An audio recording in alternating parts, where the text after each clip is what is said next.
Good morning, students. Today we are going to start discussion about sexual reproduction in Markensia. Marchantia के अंदर लैंगिक जनन। आपको जो डायग्राम दिख रहे हैं ये मार्केंशिया के थैलस के हैं। मार्केंशिया एक लिंगाश्री होता है जिस उगेमस टाइप का इसमें लैंगिक जनन पाया जाता है। इसका मतलब ये है कि इसमें नर थैलस और मादा थैलस दोनों अलग अलग होते हैं। मादा जननांग और नर जननांग दोनों अलग अलग थैलस पर पाए जाते हैं। इसके पुधानी जो है आपको ये नर थैलस के ऊपर बनती है। पुधानी को एंथ्रीडिया कहते हैं। ये नर जनन अंग होता है और स्त्रीधानी जिसको एंथ्रीडियो आर्किगोनियोफोर कहते हैं। आर्किगोनियोफोर के अंदर स्त्रीधानी को आर्किगोनियोफोर कहा जाता है। ये आर्किगोनियोफोर स्त्री थैलस या फीमेल थैलस पर बनती है। तो दोनों थैलस ये अलग अलग दिखाई दे रहे हैं आपको।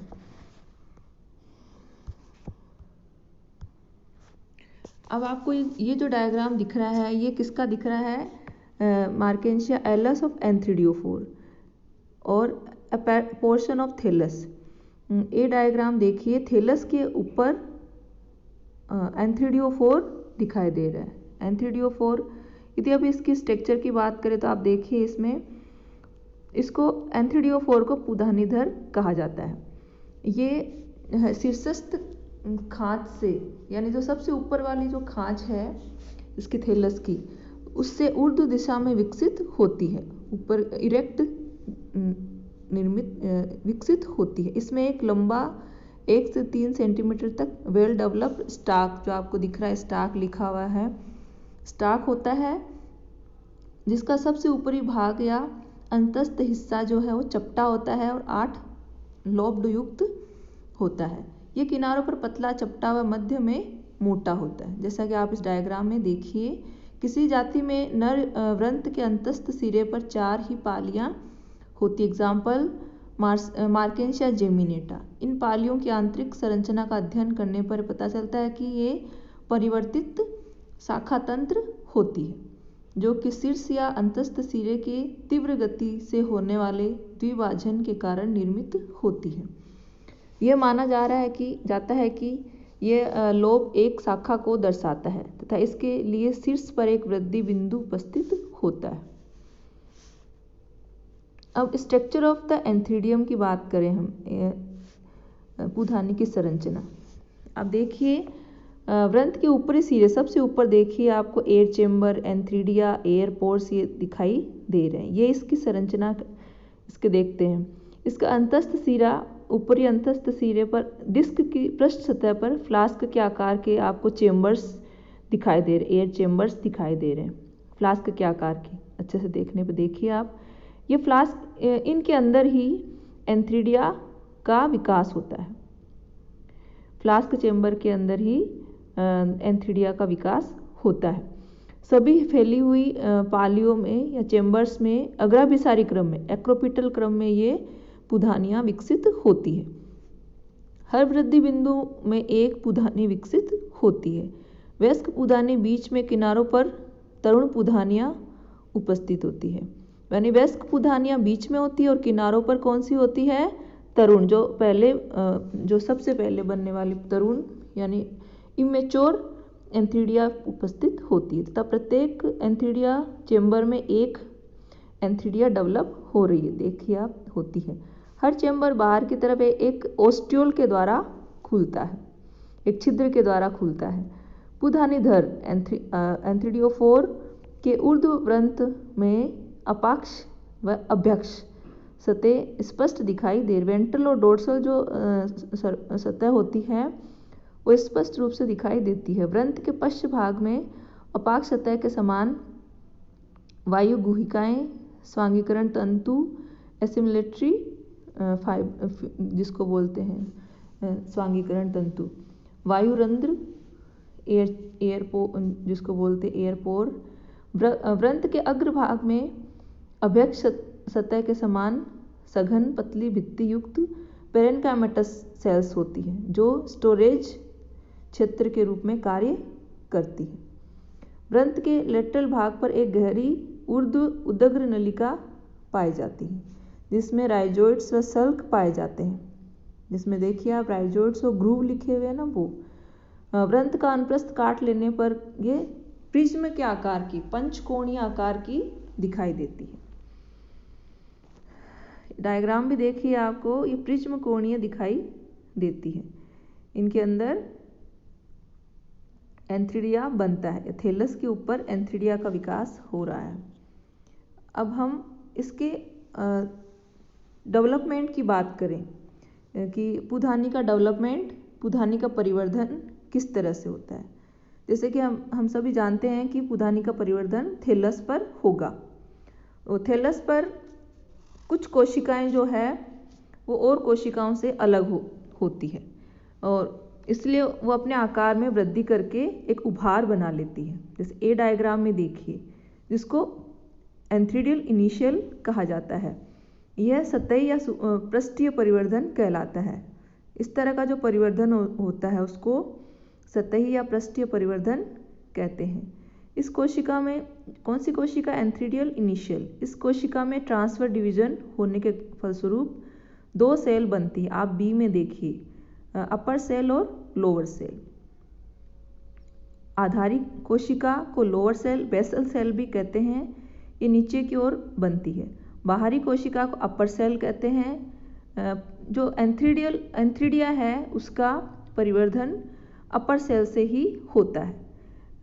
यह बाह्य कोशिका सतह से कुछ ऊपर उठ जाती है और इसमें लगातार ट्रांसफर डिवीजन होते रहते हैं, जिसके फलस्वरूप 4 कोशिकाओं की एक पंक्ति बन जाती, जो आप डायग्राम सी में देखिए। 4 कोशिकाओं की पंक्ति में इसमें देखिए आप प्राइमरी एंथ्रीडियल सेल और primary stalk cell. Primary stalk cell है, इसमें इसकी जो 2 कोशिकाएं हैं प्राथमिक वृंत बनाती है। 2 कोशिकाएं प्राइमरी स्टाक सेल जो है स्टाक बनाती है, जो छोटा व संकरा होता है तथा पुधानी के मुख्य काय को ये धारण कर लेता है। स्टाक बनता है, इसमें स्टाक मतलब वृंत बनता है। और आगे जो डेवलपमेंट की क्रिया है वो प्राइमरी एंथ्रीडियल सेल के द्वारा ही होती है। ये ऊपर वाली 2 कोशिकाएं के द्वारा निर्मित होती है। इसमें 2 वर्टिकल डिवीजन होते हैं जो एक दूसरे के समकोण पर होते रहते। 4 कोशिकाएं एक दूसरे के समकोण पर होकर 4 कोशिका युक्त 2 टायर्स बना लेते हैं। आप ई में देखिए, सभी 8 कोशिकाएं पेरिक्लिनल डिवीजन करके आगे निम्न सतह बना लेती है। ई में देखिए 8 कोशिकाएं हैं। फिर इनमें बाहरी सतह जो है ये 8 स्टाइल, जो बाहर वाली 8 कोशिकाएं हैं वो क्या होती है, बंद होती है, स्टाइल होती है और वह प्राथमिक जैकेट कोशिकाएं बनाती है। जैकेट इनिशियल एफ में देखिए आप डायग्राम एफ में, इसमें कई बार पेरिक्लिनल विभाजन होते हैं जिनको अपनतिक विभाजन कहते हैं, जिससे एक कोशिकीय मोटा पुधानी का जैकेट निर्मित होता है। आगे वाला जो डिवीजन है वो भीतरी कोशिकाओं से होता है। भीतरी कोशिकाएं प्राइमरी एंड्रोगोनियल सेल। ये 8 जो कोशिकाएं हैं हमने देखा ना, एफ में देखिए आप 8 और 8 दो टायर्स बन रखे हैं। इनमें से 8 कोशिकाएं तो जैकेट इनिशियल बना लेती है और जो बाकी जो 8 कोशिकाएं हैं वो फर्टाइल होती है, जननक्षम होती है, जिनमें लगातार उत्तरोत्तर क्रम में अनेक विभाजन होते रहते हैं, जिसके कारण अनेक एंड्रोगोनियल सेल्स, अनेक पूजनक कोशिकाएं बन जाती है। एंड्रोगोनियल सेल जिन्हें कहते हैं, ये कोशिकाएं आकार में क्यूबिकल होती है, घनाकार होती है। आप डायग्राम एफ में भी देखिए और जी में भी देखिए, ये आकार में घनाकार होती है। इस विभाजन के फलस्वरूप जो अंतिम पीढ़ी बनती है वह एंड्रोसाइट मदर सेल्स होती है, पुमाणु मात्र कोशिकाएं कहलाती है। एंड्रोसाइल मदर सेल, एंड्रोगोनियल सेल और एंड्रोसाइल मदर सेल, एंड्रोसाइट मदर सेल, पुमाणु मात्र कोशिका। इन पुमाणु मात्र कोशिकाओं से ही फीमेल गैमीट या एंथ्रोजोइड्स बनते हैं। इन कोशिकाओं में एक तिरछा विभाजन होता है जिससे दो तिकोनी पुंग कोशिकाएं बन जाती है और ये कोशिकाएं फिर क्या बनाती हैं, फीमेल गैमीट या एंथ्रोजोइड्स बनाती हैं। एंड्रोसाइट मदर सेल के अंदर एक तिरछा विभाजन होता है जिससे दो तिकोनी पुंग कोशिकाएं बन जाती है और उसके बाद में ये पुंग कोशिकाएं हैं वो क्या बनाती है, नर युग्मक और पुंमणु। इसको एंथ्रोजोइड्स और फीमेल गैमीट कहा जाता है। पुंग कोशिकाओं को क्या कहते हैं, एंड्रोगोनियल सेल। उसके बाद में ये जो डायग्राम H है इसमें देखिए आप, एंड्रोसाइट मदर सेल ये सभी एंड्रोसाइट मदर सेल है, ये सभी क्या बनाती है, मेल गैमीट बनाती, एंथ्रोजोइड्स बनाते हैं। पुंग कोशिका का रूपांतरण। फिर अब आप देखिए जो एंड्रोसाइट सेल है, इन एंड्रोसाइट सेल में एक बड़ा केंद्रक पाया जाता है और वो उसमें जीवद्रव्य है वो सघन होते हैं। केंद्रक के बाहरी क्षेत्र में एक ब्लीफेरोप्लास्ट बन जाता है। ब्लीफेरोप्लास्ट पुंग कोशिका गोल आकार ग्रहण कर लेती है जिससे ब्लीफेरोप्लास्ट कोशिका की परिधि से थोड़ा सरक कर तंतु की लंबाई को लेकर 3/4 परिधीय भाग को ढक लेता है।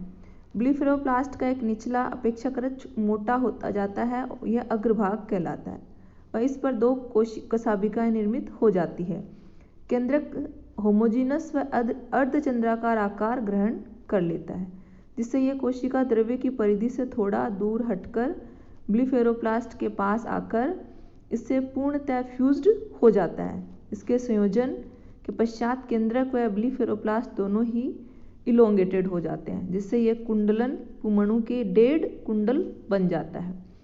और कुंडलित जो पुंमणु है या एंथ्रोजोइड्स है, इसके पश्च भाग पर कोशिका द्रव्य वेसिकल के रूप में स्थित रहता है। तो इस तरह से पुंग कोशिका का रूपांतरण होता है। तो इस तरह से ये जो आज हमने पढ़ा पुधानी का परिवर्धन, पुधानी की संरचना और थैलस पर मेल थैलस पर पुधानी एंथ्रीडियम पाया जाता है। और मार्केंशिया क्या होता है, एक लिंगाश्री होता है जिसके अंदर उगेमस टाइप का, एडवांस टाइप का लैंगिक जनन पाया जाता है। और इसके आगे की हम नेक्स्ट वीडियो में बात करेंगे। I hope you understood and like this video. In this corona time, use mask, use sanitizer, take care, bye bye.